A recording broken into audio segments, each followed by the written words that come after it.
வள்ளியூர் என்னும் கிராமத்தில் கிருஷ்ணா என்ற வளையல் வியாபாரி ஒருவன் இருந்தான்.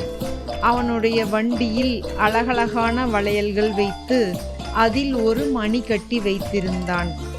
வண்டி நகரும் போதெல்லாம் மணிகள் ஒலி எழுப்பிக் கொண்டே இருக்கும்.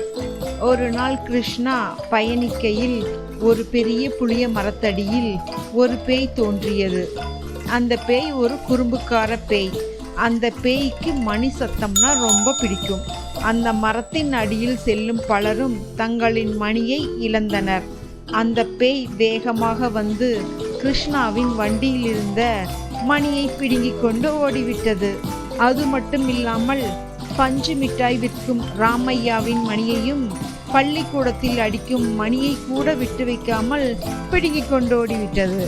இதுபோல் பல இடத்தில் இருந்து கொண்டு வந்த மணியை எல்லாம் அந்த பேய் தன் கழுத்தில் கட்டிக்கொண்டு அந்த கிராமத்தை வலம் வந்தது. ராத்திரி ஆனா போதும் அது ரொம்ப சந்தோஷமா கிராமத்துல மணி சத்தத்துடன் அலைஞ்சு திரிஞ்சுக்கிட்டு இருக்கும். இந்த மணி சத்தம் கேட்டாவே கிராமத்தில் உள்ளவர்களுக்கு தூக்கம் போய் பயம் வந்துடும். அந்த பேய் ராத்திரி எல்லாம் மணியை கட்டிட்டு கிராமத்தை சுத்திட்டு பகலானா அந்த புளிய மரத்துல அடியில ஏறி தூங்க ஆரம்பிச்சிரும். அந்த கிராமத்தில் உள்ளவர்கள் எல்லாம் சேர்ந்து மாரியப்பன்னு ஒரு பேயோற்றவனை கூட்டிட்டு வந்தாங்க. அன்று இரவு இருட்டிய பிறகு மாரியப்பன் வேப்ப இலையையும் கையில் எலுமிச்சம்பழத்தையும் எடுத்துக்கொண்டு மந்திரம் சொல்லிக்கொண்டே பேயை விரட்ட வந்தான். அந்த பேய் மந்திர ஓசை கேட்டு மாரியப்பனின் அருகில் வந்தது.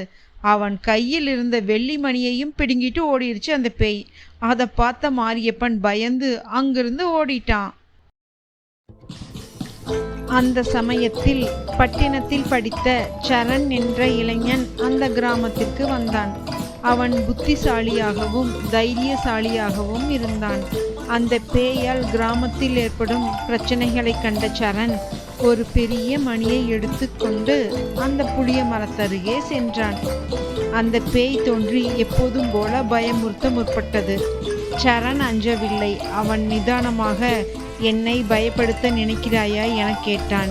அந்த மணியை என்னிடம் கொடுத்துவிட்டு ஓடிப்போய்விடு என்று பேய் சொல்லியது.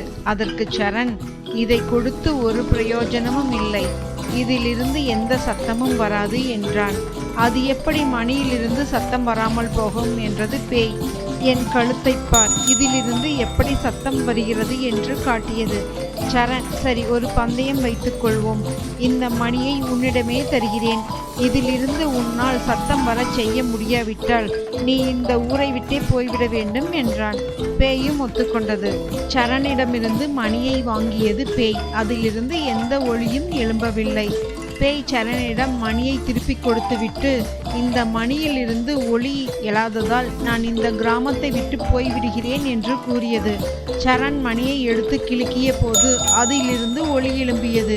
பேய் நான் தோத்துட்டேன் என்று கூறி கிராமத்தை விட்டு ஓடியது.